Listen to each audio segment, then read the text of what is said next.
Excelentíssimo senhor senador Omar Aziz, presidente da Comissão de Assuntos Econômicos, excelentíssimo senhor senador Plínio Valério, vice-presidente da Comissão de Assuntos Econômicos, excelentíssimo senhor Eduardo Braga, relator do processo que trata da indicação de meu nome a cargo de presidente do Banco Central do Brasil, excelentíssimas senhoras senadores, excelentíssimos senhores senadores, demais autoridades presentes, representantes da imprensa e aqueles que nos assistem pela TV Senado.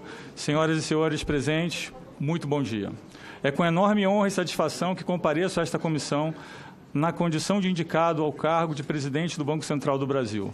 Agradeço ao excelentíssimo senhor presidente da República, Jair Messias Bolsonaro, pela honra concedida ao indicar meu nome à apreciação desta Casa e pela confiança em mim depositada, por intermédio de Vossa Excelência, o senhor ministro da Economia, Paulo Guedes, para desempenhar missão tão relevante. Essa arguição pública é uma importante amostra da governança do arcabouço institucional de nossa República, que, conforme nossa Constituição Federal, estabelece que os membros da diretoria colegiada do Banco Central sejam indicados pelo Poder Executivo e aprovado pelo Legislativo. Permitam-me inicialmente falar um pouco sobre minha trajetória. Meus estudos formais em economia têm sido complementados por uma rica experiência prática.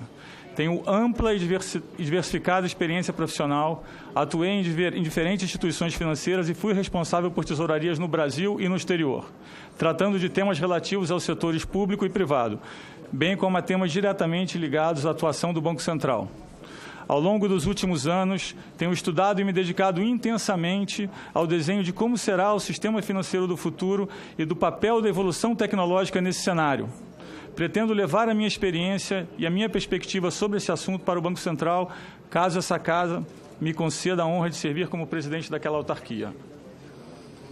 Além disso, por ter atuado em diversos países, pude acompanhar de perto a história recente da modernização das políticas econômicas na América Latina e interagir com seus formuladores. Também participei da criação de grandes tesourarias internacionais na América Latina, com foco em clientes estrangeiros. Graças a essa experiência, acumulei vasto conhecimento do segmento de fluxo de investimento internacional, o que espero utilizar em prol do desenvolvimento do país por meio da promoção do investimento privado, seja ele da origem nacional ou estrangeira. Tendo em vista a minha atuação ao longo das últimas décadas, que me permitiu acumular os conhecimentos e a experiência necessária para fazer parte ao grande desafio que o Brasil precisa enfrentar, estou convicto que posso contribuir para o desenho de um país melhor no desempenho do cargo de presidente do Banco Central do Brasil. Excelentíssimas senhoras senadoras, excelentíssimos senhores senadores, à frente do Banco Central, manterei seu trabalho incansável na busca do cumprimento de sua missão, de assegurar a estabilidade do poder de compra da moeda, entendida como cumprimento da meta para a inflação definida pelo Conselho Monetário Nacional, e de assegurar um sistema financeiro sólido e eficiente. O período recente foi repleto de desafios. Após o período de alta no preço de commodities que beneficiou a economia brasileira ao longo dos anos 2000, o país sofreu um grande revés. Políticas econômicas excessivamente intervencionistas levaram ao aumento da inflação e a uma recessão profunda, com grave piora nas contas públicas. O ano de 2015 se encerrou com a inflação em quase 11% e sem perspectivas sólidas de reversão. Neste quadro, o PIB recuou cerca de 7% no acumulado de 2015 e 2016. Em 2016, iniciou-se um processo de mudanças. A política econômica como um todo e a política monetária em particular mudaram de rumo. O atual governo vem trabalhando para aprofundar essas mudanças em uma perspectiva de ampliação de espaços para a atividade privada em vários aspectos do nosso cotidiano, e em especial no âmbito econômico. Como liberal, me considero perfeitamente alinhado com essa perspectiva e, como presidente do Banco Central, caso tenha a honra de ser aprovado por esta Casa, buscarei empreender uma atuação de Estado, estritamente técnica e ética, como deve ser a postura da autoridade monetária. O trabalho realizado pelo Banco Central desde meados de 2016 foi excelente. Conseguiu reduzir a inflação e balizar as expectativas. Esse trabalho só foi possível, a meu ver, com o reforço da credibilidade institucional, que se encontrava abalada pelos resultados negativos colhidos em 2015 e parte de 2016. Este reforço se baseou na transparência, na cautela, na serenidade e na perseverança da condução da política monetária, valores que devem ser preservados e aprimorados no que for possível. A partir de 2017, se iniciou um processo de recuperação ainda tímido da atividade do emprego. Mesmo com resultados positivos até aqui, há muito trabalho pela frente para alcançarmos a recuperação plena da economia brasileira. Não podemos nos deixar seduzir pela falácia do estímulo inflacionário e da intervenção estatal. Afinal, como demonstra a literatura econômica, não existe incompatibilidade entre a estabilidade de preço e o desenvolvimento econômico. Ao contrário, a literatura sugere e nossa experiência comprova que o controle da inflação é condição necessária para o crescimento de longo prazo, que se materializa por meio de aumento da produtividade da economia e gera ganhos de bem-estar para a população. Excelentíssimas senhoras senadores, excelentíssimos senhores senadores, em paralelo à estabilidade macroeconômica, a estabilidade do sistema financeiro também colabora para o bem-estar de todos nós brasileiros. A crise global de 2007 e 2008 e seus desdobramentos tornaram clara a importância de um sistema financeiro sólido e eficiente para o desempenho da economia real. O sistema financeiro canaliza recursos para a atividade produtiva e para a inovação através de intermediação entre poupadores e investidores, gerenciamento de risco da atividade produtiva e provisão de serviços financeiros para a população. Caso receba o voto de confiança dessa Casa, trabalharei na modernização do sistema financeiro nacional, de modo a garantir que ele continue líquido, capitalizado e bem provisionado. A busca pela eficiência do sistema financeiro nacional deve ser uma tarefa cotidiana do Banco Central do Brasil. Nesse aspecto, avanços relevantes foram feitos recentemente em várias questões por meio da já consagrada Agenda BC+, uma agenda de reformas estruturais que trouxe transparência ao constante processo de modernização do nosso sistema financeiro e se mostrou uma importante ferramenta de comunicação com a sociedade. A Agenda BC+, é importante para todo o país, com claros benefícios para a sociedade, tanto imediatos como de longo prazo. Eu pretendo mantê-la e expandi-la, buscando sempre a inovação e eficiência, de modo a posicionar o Brasil para as mudanças que temos vivenciado e que se intensificarão nos próximos anos. Em relação à inclusão financeira, que até o presente se focou na garantia de acesso a serviços de pagamento e mercado de crédito, precisamos ainda avançar na modernização dos mecanismos de inclusão de outras dimensões. Há pouco mencionei a importância do setor financeiro e sua capacidade de prover recursos para o setor produtivo. A literatura demonstra que existe uma clara correlação positiva entre o tamanho do mercado de capitais e o PIB de uma economia. Assim, é preciso avançar nas mudanças que permitam o desenvolvimento do nosso mercado de capitais, democratizando e garantindo acesso a firmas e investidores brasileiros e estrangeiros, grandes e especialmente pequenos. Essa democratização do acesso é também um elemento importante para garantir a adequada precificação dos produtos financeiros, por meio de formas competitivas de acesso ao mercado e da adequada distribuição de produtos.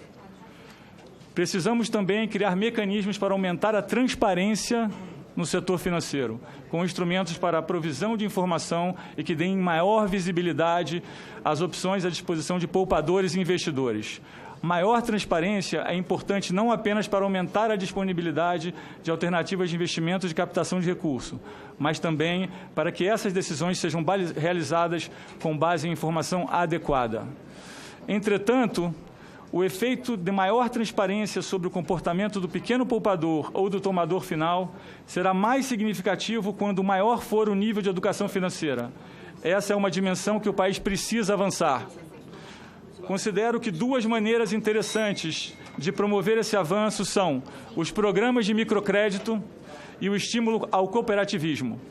O microcrédito permite o contato prático da população com conceitos financeiros em um ambiente simplificado e de risco controlado, enquanto as cooperativas de crédito, por trazerem o cooperado para o centro das decisões, criam um ambiente para a troca de experiências que promove a consolidação do espírito empreendedor e de importantes conceitos financeiros.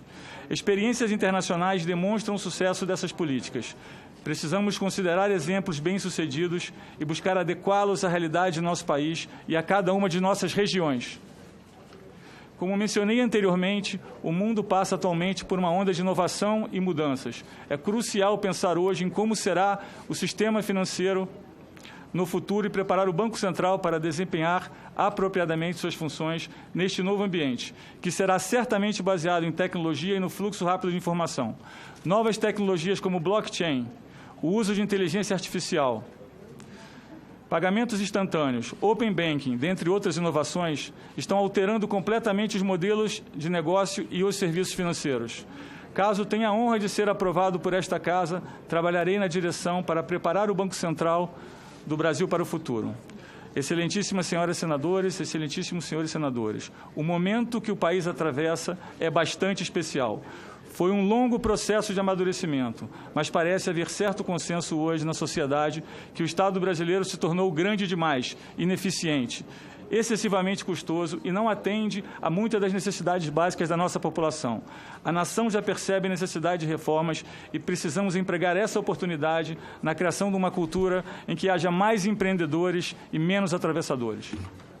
O atual governo está trabalhando para implementar uma agenda modernizadora e liberalizante. É hora de fazer mais com menos. É necessário eficiência, transparência, prestação de contas e mensuração do impacto quanto ao uso de recursos públicos.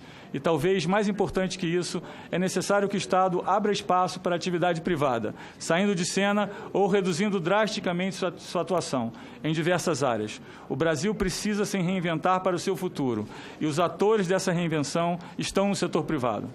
O trabalho até aqui realizado pelo Banco Central, permitindo uma queda sustentável da taxa de juros básica, trouxe à tona imperfeições de nossa economia.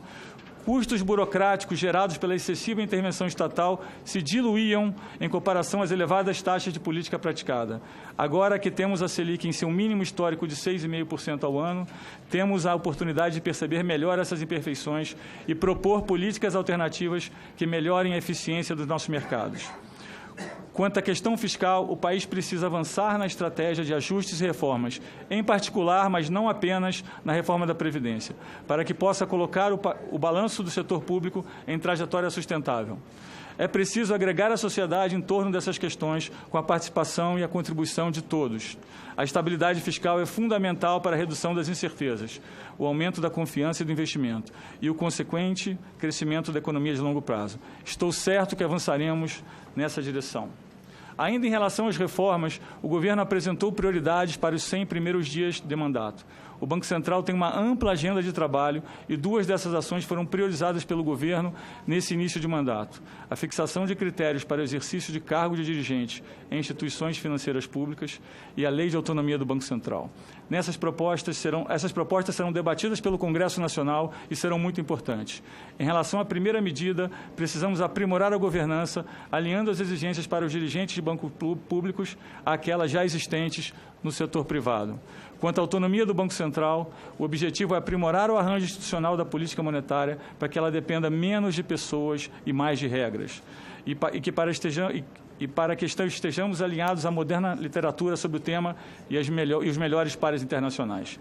Existem projetos em discussão no Congresso Nacional e acredito que o país esteja maduro para mais este avanço. A mudança, se aprovada por este Parlamento, trará ganhos para a credibilidade da instituição e para a potência da política monetária, reduzindo o trade-off de curto prazo entre inflação e atividade econômica e contribuindo para a queda da taxa de juros e o crescimento econômico.